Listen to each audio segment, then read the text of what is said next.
આજે આપણે સમજુ બકરીઓની વાર્તા જોવાના છે. એ વાર્તામાંથી આપણે શું શીખી શકીએ એ આપણે વાર્તાના અંતમાં જોઈશું. તો ચાલો જોઈએ સમજુ બકરીઓ. એક સુંદર મજાનું નાનકડું ગામ હતું.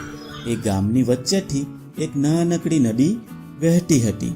એ નદીમાં 12 માસ પાણી વહેતું રહેતું હતું. એ નદીના એક કિનારેથી બીજા કિનારે જવા માટે લાકડાનો એક સાંકડો પુલ બનાવવામાં આવ્યો હતો.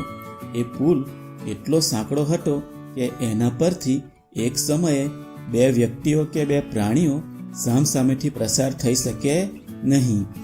એક દિવસ એવું બન્યું કે એક જ સમયે 2 કૂતરાઓ સામસામેના કિનારે જવા માટે નીકળ્યા અને પુલના વચ્ચોવચ્ચ જઈને સામસામે ભેગા થઈ ગયા. પણ કૂતરાઓ તો એકબીજા પર ભસવા લાગ્યા અને એકબીજા સાથે લડવા લાગ્યા અને એકબીજા પર પ્રહારો કરી મારવા લાગ્યા. કૂતરાઓ તો એટલા લડ્યા કે લડતા લડતા તેઓ તો ધડામ દઈને પુલ પરથી પડી જઈ પાણીમાં પડી જાય છે.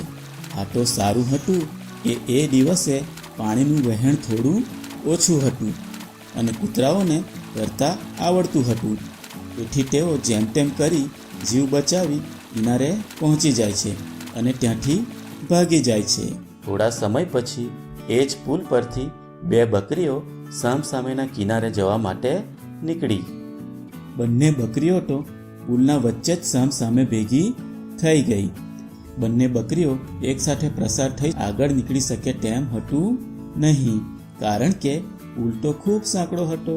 તેથી બંને બકરીઓ થોડીવાર ત્યાં ઊભી રહે છે અને પછી એક બકરી તો ત્યાં બેસી જાય છે અને બીજી બકરી તો તેના ઉપરથી છલાંગ લગાવી આગળ નીકળી જાય છે અને પછી જે બેસેલી બકરી હતી તે પણ ઊભી થઈ પોતાને રસ્તે આગળ નીકળી જાય છે. આમ બંને બકરીઓ તો સમજદારી વાપરીને પુલ પરથી એકસાથે પ્રસાર થઈ જાય છે. તો બાળ મિત્રો, મજા આવીને આ વાર્તા જોવામાં?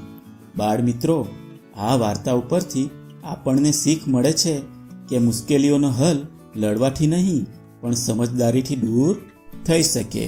બરાબર ને? આપણે વાર્તામાં જોયું કે કૂતરાઓ પુલ પરથી પ્રસાર થવા માટે લડતા લડતા પાણીમાં પડે છે, પણ બકરીઓ તો સમજદારી વાપરી સરળતાથી પોતાને રસ્તે આગળ નીકળી જાય છે. તેથી બાળકો, આપણે પણ લડીને નહીં પણ સમજદારીથી આગળ વધવું જોઈએ. બરાબર ને? તો આવજો બાળ મિત્રો, ફરી મળીશું એક નવી વાર્તા સાથે. આવજો.